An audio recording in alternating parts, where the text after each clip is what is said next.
Hello everyone, my name is Grant Carey, and this is my case study for CTK Game Design 2. I will be analyzing the level Privateer's Hold from Daggerfall Unity. The reason I'm choosing the unofficial remake instead of the original game is due to the insane number of bugs in the original, which I will cover later in the video.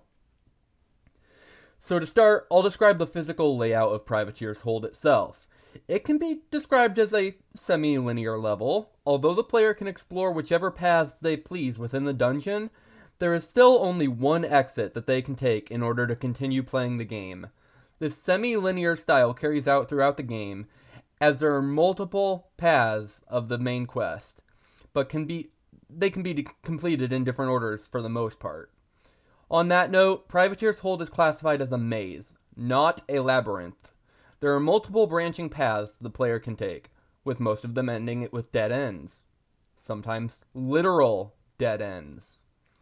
One last part of the physical design of Privateer's Hold, it definitely has a positive feeling when the player reaches certain areas of it.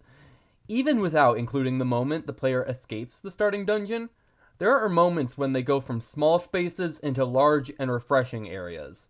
I cannot say, however, that there's a dangerous to safe arrival within Privateer's Hold, though, as there are enemies pretty much everywhere within the dungeon. Moving on to the more subtle and psychological aspects of the level, the designers use Privateer's Hold as a tutorial.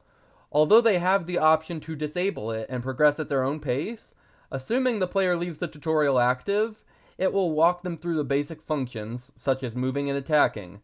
It also gives certain strategies, such as when to save the game. The level also succeeds in slowing down the player controller, ensuring they don't finish the game too quickly. Privateer's Hold does so by tempting the player controller with loot, suggesting they read their log in the character sheet, and putting them against enemies. As of the psychological discussion, Privateer's Hold gives a strong feeling of suspense. As is well known for any Elder Scrolls player, there is no autosaving. This makes the player be hit by a wave of suspension upon realizing they forgot to save before the battle, which will often result in drastic setbacks. With this suspense, though, there is catharsis. Once the player escapes Privateer's Hold, they go from the dark, dangerous, often cramped space they started in, to the bright, relatively safe, and wide open outside. Daggerfall even allows the player 1 to 2 weeks to relax until the main quest continues. This wouldn't be an Elder Scrolls game without storytelling, though. The franchise is founded on classic RPGs, after all. It leaves out certain parts of storytelling, such as voiceovers, which players are okay with for the most part.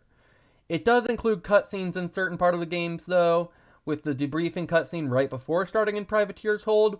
It also includes text-based storytelling, which pop-up text describing the surrounding of the player character. Although this could be a limit to the technology's time, I believe the game only supporting first-person camera is intended to help focus on the immersion of the world. Finally, as was hinted at in the beginning of this analysis video, I will be covering the bugs.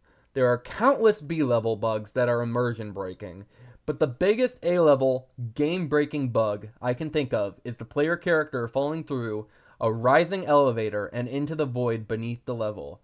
This is a problem throughout the entire game of classic Daggerfall.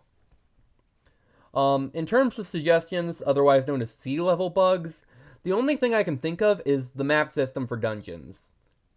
It's just a mess. It's extremely confusing and hard to navigate. So I appreciate the time you all took to watch this, and I hope you enjoyed the video. Feel free to comment things you agree or disagree with about this analysis, and I hope you have a good day, everyone.